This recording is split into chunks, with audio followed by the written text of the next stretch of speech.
3, 2, 1, partez. Voilà. Après 8 mois de travaux, la rue d'Arcy a fait peau neuve.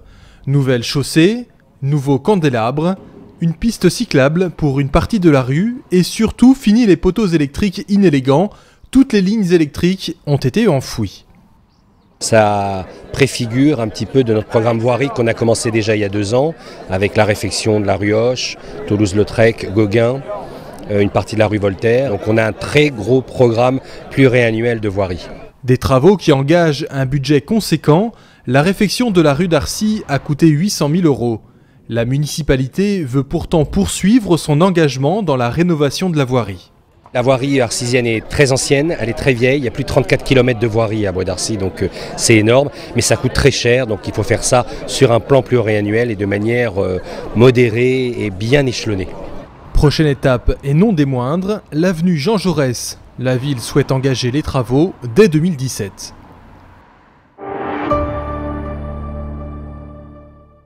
Les 121 nouveaux bacheliers de Bois d'Arcy à l'honneur. Une grande partie d'entre eux étaient présentes au bar de la Grange lors d'une cérémonie destinée à récompenser les efforts et les résultats des nouveaux diplômés de la ville. Quelques cadeaux, des places de cinéma et une clé USB leur ont été remis. Cette cérémonie, ça marque la fin du chapitre de lycéen et ça en ouvre un autre. Voilà, maintenant la fac, les études supérieures, on nous en parle depuis tout petit et voilà, maintenant je suis content d'y être. C'est là qu'on sent que c'est encore plus important. Et moi, ça m'a étonné que la ville elle nous récompense comme ça, mais c'est bien. Ouais. Parce que toutes les villes ne le font pas et nous, on est privilégiés, quoi. On a eu une cérémonie et voilà. Cette cérémonie est une manière pour la municipalité de valoriser le mérite et les efforts des jeunes arcysiens. Autre cérémonie, celle des trophées du sport. Pour cette seconde édition, les performances des arcysiens ont été une nouvelle fois récompensées dans différents domaines.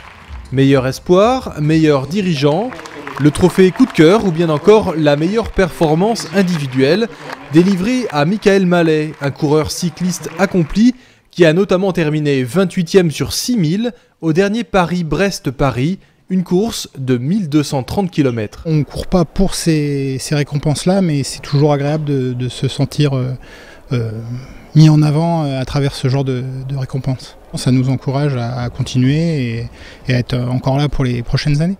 Des valeurs communes que partage Mélanie Artola, double championne de France des moins de 65 kg en kickboxing, et qui obtient le trophée d'argent pour sa performance collective. Je trouve que c'est une très bonne initiative de la part de la ville de Bois d'Arcy et je trouve que voilà, ça donne envie de pouvoir continuer le sport et ça permet aussi de découvrir d'autres sports comme le kickboxing où c'est pas forcément représenté et là je trouve que justement c'est intéressant, on est 3 lauréats à avoir le titre donc je trouve ça super intéressant. La soirée était ponctuée de démonstrations de danse, certains ont même reçu quelques cadeaux. Des places pour un match du PSG au Parc des Princes, offertes par le maire, également conseiller départemental. La rentrée sportive de la ville s'est poursuivie avec la désormais traditionnelle fête du sport.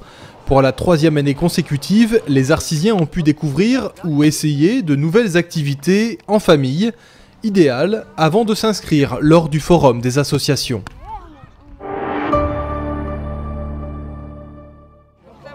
C'était une première. Le forum des associations s'est déroulé cette année au gymnase Colette-Besson. Succès garanti pour les 64 associations présentes dans et en dehors du gymnase. La ville, elle aussi, était présente avec un stand dédié au nouveau conseil de quartier et un second sur l'école numérique. Les plus jeunes pouvaient s'essayer à la programmation grâce à ce jeu éducatif.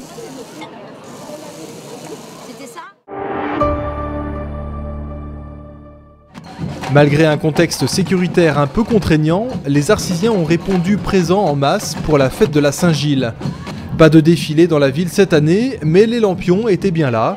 Une ambiance très joyeuse, place Truffaut, à la Croix-Bonnet, grâce à la Batucada, qui a emmené l'ensemble de la population sur les berges du canal pour le feu d'artifice.